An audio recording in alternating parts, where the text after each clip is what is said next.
everybody out there, Gumjo here. This is my Victorian project for school. It's a news report. Now, what else can I say about it? The two companies that made it are made up. It's set in the future and enjoy. Thank you. DJ Gumjo Enterprises. New day, new tent. By the way, we just don't do teddies, but we do other products as well. And GI. Great ideas.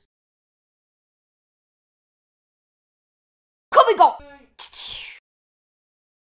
The news with the Zambies. They're the humans. And Mr. and Mrs. Munch, they're androids. Just before we start, some background info.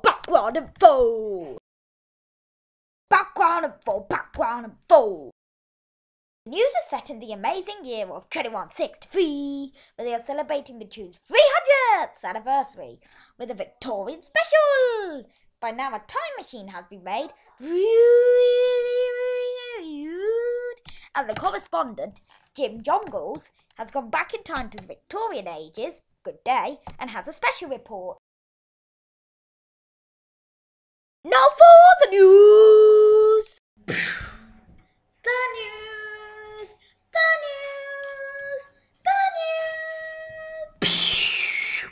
The news with everybody. The news. What's going on in the world? If you want to find out what's going on in the world, well, you just come to the right, plus the news.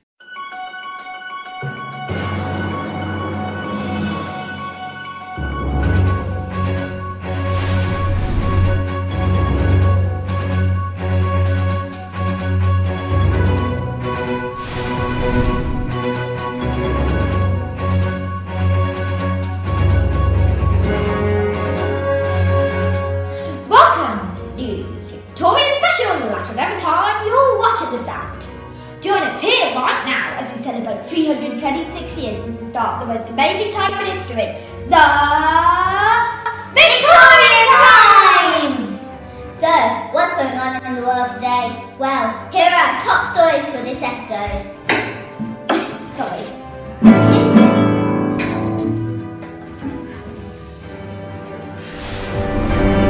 Today is the tune's 300th anniversary. Jim Jongles, our time traveller reporter, has a special report where he will go back in time to the first journey on the 9th of January 1863 and show us other stuff. Ladies and gentlemen, boys and girls, today is the 300th anniversary of, you guessed it, London's Underground! The Underground has now existed for 300 years, ever since the first journey on the tube Underground on the 9th of January 1863. Jim Jongles, our reporter, has a special report where he will go back in time to meet Charles Pearson and other people to tell us how the Underground evolved. Okay, Jim Jongles, ready to go back in time? Yes, and thank you, Newsroom. No more words. This is Jim Jongles, preparing to go back in time to meet Charles Pearson, the man who had the original idea for the London Underground. Now, let's get going. In with the coordinates. We're going to 1857. Spring time.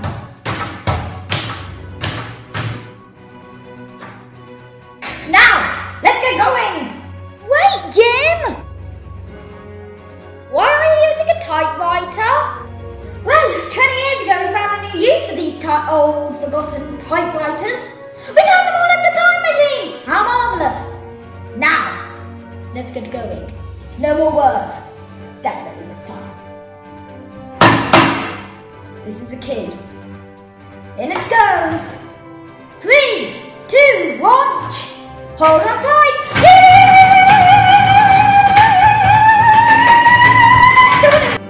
The Time Report with Jim Jongles.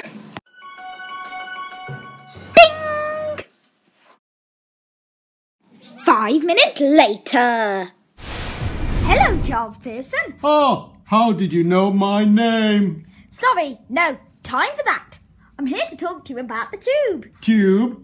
What tube? Trains and trains, ring any bells?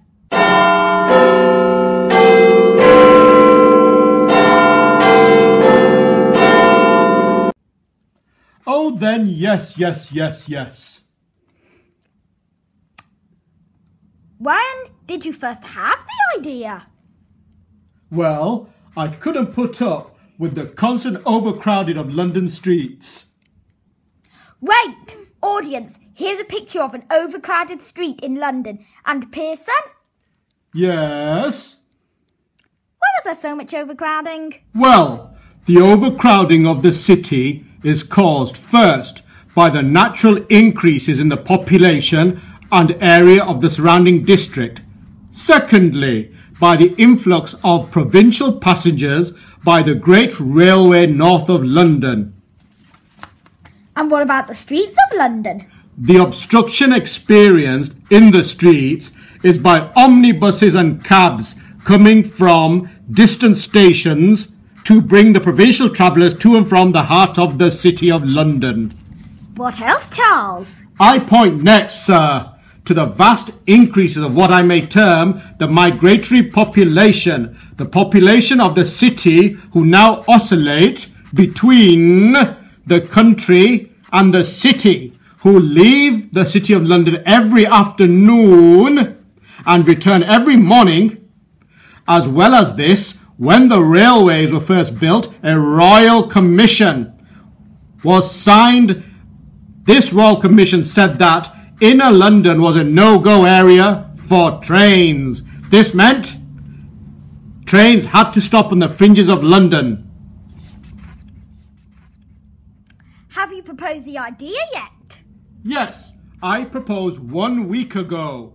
However, they said no, but if they changed their minds, they would send me a letter. Mail! Oh, that's my mail. Excuse me for 2 minutes while I get my mail. Thank you. 2 minutes later. Ah, the letter I was expecting from the Transport Minister. What does it say? I don't know. I've not opened it yet. Oh, it's from the Department of Transport. What's the date? 5th of September, 1857. Office 4, London High City Solicitor Office, Westminster, London, LH7, 3CP. Well, they got the address right anyway. What does it say? Dear Mr. Charles Pearson, London High City Solicitor, I am writing to inform you that your recent proposal for an underground railway for the 30th time since the original proposal in 1846 has been accepted, contrary to the fact that we said no when you came directly to us. Below is a list of the reasons why we have changed our minds. 1. We did an inspection of the overcrowding streets and the results were astonishing. We found out that it took a very, very long time to travel through the streets of London, so long we forgot to count. There was a lot of pedestrian obstructions to moving vehicles. An underground railway would really help them because the vehicles would be free to pass. Finally, since this doesn't violate the train's royal commission because it will be underground, it is okay to build.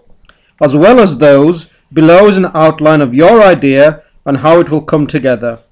We expect construction to start at some point in 1860. We think it will open in 1863.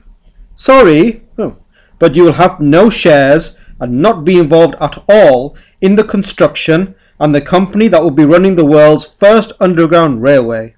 Oh, the company running the world's first underground railway will be called the Metropolitan Railway. Hope your great idea works. Yours sincerely, the Transport Minister. So you got your way, ish? Yes, I did. Oh, look at the time. I'd best be off. Viewers, here are the commercials. And Charles Pearson, goodbye, good day.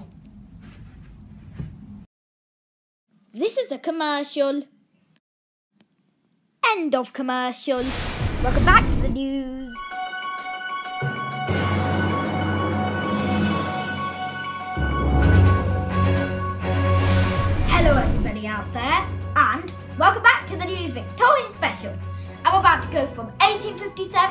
where we met Charles Pearson, to 1863 to meet the man who designed the engineering solution for the Metropolitan Railway. Now, in with the coordinates. We're going to 1863.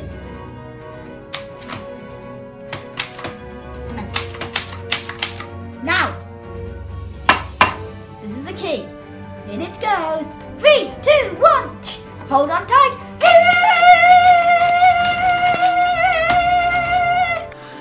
The time report continued.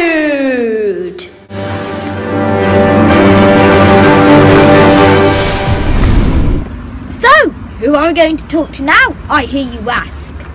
Well, here he is, Mr. John Fowler. Hello, Mr. John Fowler. Good day. Yes, I know that. But I'm here to talk to you about the world's first underground railway. The idea that Mr. Charles Pearson originally proposed in 1846. Underground railway? That's a bit mad. You're standing outside one right now. Oh yes, and I designed the engineering solution to it. Then, since you designed the engineering solution, could you tell us some facts about the opening day of the world's first underground railway? I'll talk about the underground railway. Ask me anything you want. Which stations is the first underground railway connecting? I've got the plans here. Can I show you? Look, audience, we're going to see the plans. Yes, please. The Metropolitan Railway, that's the first underground railway, the one I designed the solution for, connects Paddington Railway Station with Farrington Station, and it stops at Edgware Road, Baker Street, Portland Road, Gower Street and King's Cross Station before finally entering, as you can see, Farrington Station. Some of those tube stations can be seen on the modern tube. Now, on to our next location. Here we are, audience, our second location and our second question for Mr. John Fowler. Mr. John Fowler, how many people are about to board the next train at King's Cross Station on the world's first underground railway, the Metropolitan Railway? We have about 500 to 600 Londoners waiting to board at King's Cross, but space is going to be tight though. We're having to use borrowed locomotives from the Great Western Railway. When Mr. John Fowler's system failed. That's the reason why they had to use Great Western Railway locomotives. The audience, you'll find out more about that later, and about borrowed steam locomotives. And Mr. John Fowler, could you please tell us the reaction to the opening? The reaction has been very good. Londoners want to indulge their curiosity about travelling underground. However, the Times has been running a very fierce campaign against us. Like this little snippet from the Times, it says, dark, noisome tunnels, passages inhabited by rats, soaked with sewer drippings and poisoned by the escape from the gas mains, through the foul subsoil of London. Yes, just like that snippet from the Times. How did you build it? Let me show you the plans. Well, we used a building method called cut and cover. This required digging a trench, then constructing tunnels 20 feet wide in the trench, and in the tunnels laying the tracks, and then roofing the tunnel over. This method was actually designed by Charles Pearson himself. Mr. Fowler, train arriving, we need your help. Oh, that's my call. Goodbye, Mr. Jongles, and good day. Good day. Okay, now that's all for now. On to the people involved in the tube. Now everybody, on to the people involved in the tube, like I said. Who are we going to talk to? Somebody in 2013, the tube's 150th anniversary year. Now, in with our coordinates. We're going to 2013.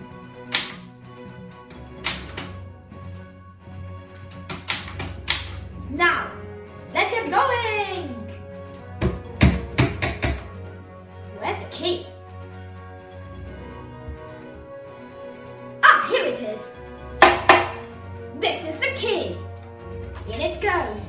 3, 2, 1. Hold on tight.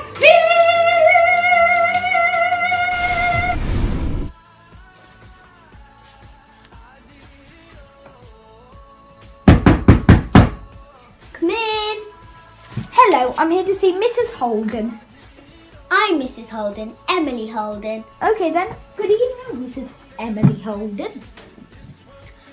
Oh, hello, Mr. Press. Jim Jongles is my name, madam. Then, good evening, Mr. Jongles. I'm here to talk to you about the Tube, London's Underground. Okay then, if you want to find out about the people involved in the Tube, ask me anything you want, because I am an expert. You have read my mind. I'm going to ask you, could you please tell us, and the viewers, some facts about the people involved in the Tube throughout its history, apart from Mr. Charles Pearson, the man who had the idea for the world's first underground railway, and Mr. John Fowler, the man who designed the engineering solution for the world's first underground railway. Well, South African engineer James Henry Greathead, yes, that was his name, came up with the idea to make a tunnelling shield which allowed miners and builders of the underground to work safely. In addition, it let the builders go deeper into a London clay because, as shown by the map on the screen, they only could go subsurface before. When gutter and cover no longer seemed an option, the tunnelling shield was invented by Mr. Greathead to take builders deeper under London. Lines built like this can still be seen today, like the Victorian line. Anything else? No, nothing else about Mr. Greathead. On to our second person, Mr. Charles Yerkes, with the curly moustache, who had a huge impact on the Tube and electrified it. So, what did he do and what was he like? He was a funny character. He was what the crooked Victorian businessman was like. Back in America, he had a shady reputation because he had misused government funds and was sentenced to prison. What was his impact on the Tube? First, despite the fact he wasn't responsible for the first underground railway, he brought access to two important things. Number one, American money, which was used to develop the expensive underground railway at the turn of the century. And number two, American technology, particularly in the electric field. In 1902, he had become chairman of the newly formed Underground Electric Railway Company of London Limited. He then set about buying up the new electric underground lines. As well as this, he built a large power plant at Lotts Road, Chelsea, an ideal location for being supplied with coal along the River Thames. He believed that by supplying your own power, you increase your profits. The power plant was built to the specifications of an American powerhouse and was one of the biggest generating stations in the world. Wow, it produced 65,000 horsepower, more than a car. He had now achieved his first goal in creating an efficient electric underground railway. What was his second goal? It was to give the underground a uniform identity, and here's how he did it. He used modern styling and improving design. First, he employed a young architect, Leslie Green. Mr. Green designed stations that were distinctive and conspicuous. If you walked into one of these stations, you'd know it's the underground because of the maroon glazed tiles on the exterior and no money spared. These were beautiful stations in their time. Also, there are about 11 Leslie Green stations still in existence, such as Oxford Street and Piccadilly. Charles Yerkes died in New York and never saw his tube empire grow. Who replaced him? He was replaced with another American, Albert Stanley. What was his impact on the Tube? First, when he arrived in London from New Jersey, he became general manager of the Underground Electric Railway Company and set out about buying the bus companies. Also, he employed Frank Pitt as his deputy, and he was the man who designed the familiar logos and look of the Tube that we see today. Mr. Pitt did the following. He made the station names more visible because when the lines first opened, the station names were simply fired into the tiles. But Mr. Pitt made it so they were printed on white on a rectangular blue plate with a red circle or disc behind it. Secondly, he solved the problem of getting people on and off the trains quickly by using sliding doors which went into the roof, giving headroom. So that was Mr. James Henry Greathead, Mr. Charles Yerkes, Mr. Leslie Green, Mr. Albert Stanley and Mr. Frank Pitt. Thank you, Emily. Now it's got to go. Goodbye. Now, on to lines and how they were constructed. Let's start the Metropolitan Railway in 1863, when it opened. It used borrowed Great Western locomotives, like these. Why? Because the initial suggestion by John Fowler was to have them running on compressed air. But the air continuously leaked through the tunnels, and so it failed. So they had to use Great Western Railway locomotives. Then, in 1874, the second underground railway, the Metropolitan District Railway, opened. And it ran from South Kensington, where the museums are now, to Westminster, near the Houses of Parliament. Eventually, these two lines, the Metropolitan District and Metropolitan Railway, expanded so far that they both became one line, the horse-shaped, at the time when it was first constructed, Circle Line, and it is still in use today as the East Circle Line and the Circle Line. Deep level lines. They used a tunnelling shield. It was like an iron cylinder with a wall. First, the earth in front of the tunnel would be dug out, and then the whole entire thing, the tunnelling shield, would be moved forward, and the tunnel was constructed around it, or behind it. Then this process repeated. Moving on to electric lines. At the turn of the century, people did not like the pollution of steam locomotives. So they started to make the lines electric. At the same time, many companies were proposing deep-level tube lines. Out of all of these, it was the City and South London Railway in 1890 that made history. It did something very ambitious at the time. It was the first underground electric railway in the world.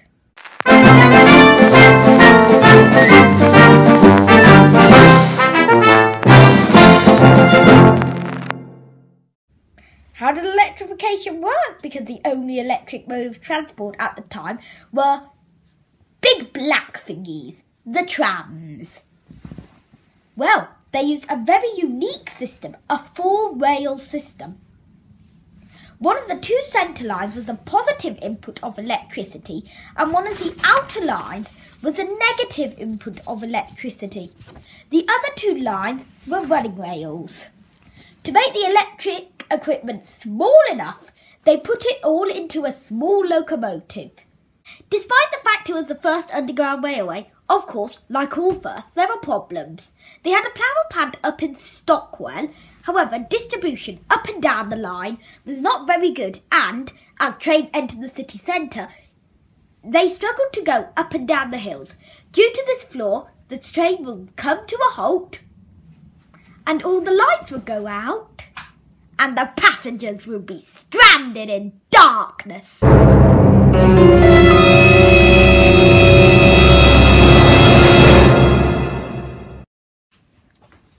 Could you please turn back on the light? Thank you. Trains on the City and South London Railway is what we're going to talk about next. They offered very little comfort and were dubbed the Sardine Box Railway or padded sails because of their claustrophobic design. Other lines that opened later are things or lines such as the Central Line, or as it was called back then, the Central Underground Railway. It used an American idea of a flat rate fare of 2 pennies. Trains on this line were called camelbacks and had a cab in the centre, not the taxi type, and 2 sloping bonnets. They were assembled over the Atlantic. Then they were shipped over to England, where they were constructed ready to be popped onto the tube lines. One of these fell off the barge and went splash into the River Thames.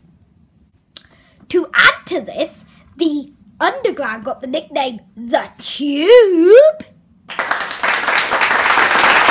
from this because of the circular tunnels and the advert that said, "Take the 2-penny tube."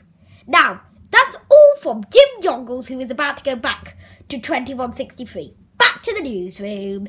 Thank you, Jim Jongles, for that marvellous special report. Now we're going to finish off with some facts about the tube, then and now. On the very first day of the Metropolitan Railway, 9th of January 1863, 40,000 people enjoyed the ride on the Underground Railway. That's a lot of people. And it carried 9 million passengers in its first year, compared to 2014, where it carried 1,107 million. Unfortunately, the first accidents happened a couple of months after the opening of the Metropolitan Railway. In 1908, many underground railway companies were starting up, but very soon shut down, but 3 survived. These were parts of today's Northern Line, Bakerloo Line and Piccadilly Line. These 3 lines weren't looking where they were going and ran into financial trouble. This is when Charles Yerkes came to the rescue. The record number of passengers carried was in 2013, the tube's 150th anniversary, when 1.17 billion journeys were made. The Metropolitan Line, not the Metropolitan Railway, trains travel at the fastest speed on the Underground at over 60 miles per hour, faster than a Great Western locomotive did. A journey on the Circle Line was described as a form of mild torture in the Victorian times. It must have been pretty bad compared to today's smooth ride, smooth ride, smooth ride, smooth ride, smooth ride, smooth ride. Surprisingly, only 45% of the tube is actually in tunnels. Originally, access to deep level tube lines was by a manned lift. Today, we use escalators.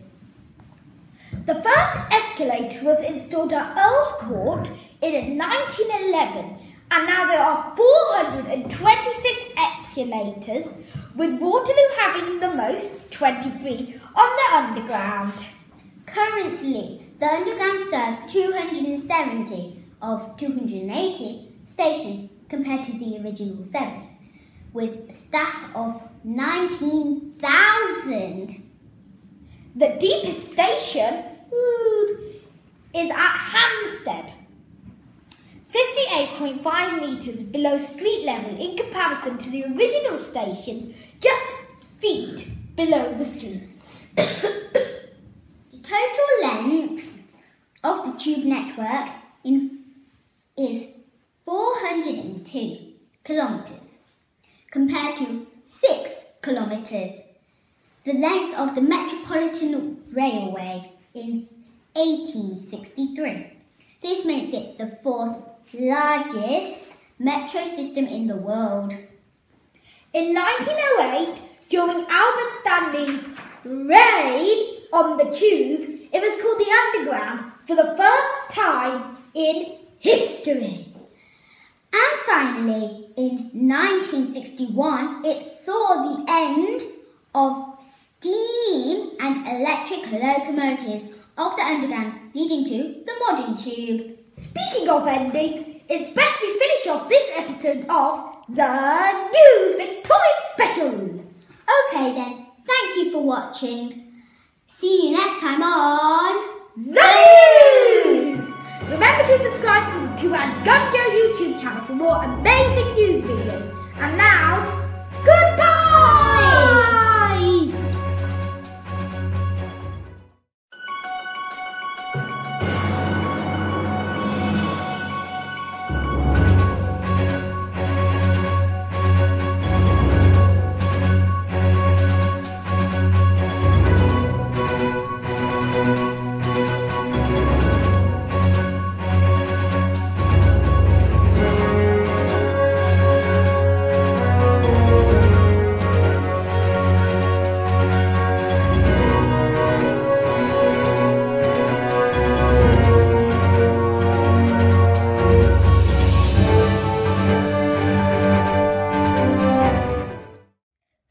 Thank you for watching. Hope you enjoyed it. Remember to subscribe to my YouTube channel and look at my other videos. More amazing videos coming soon. See ya!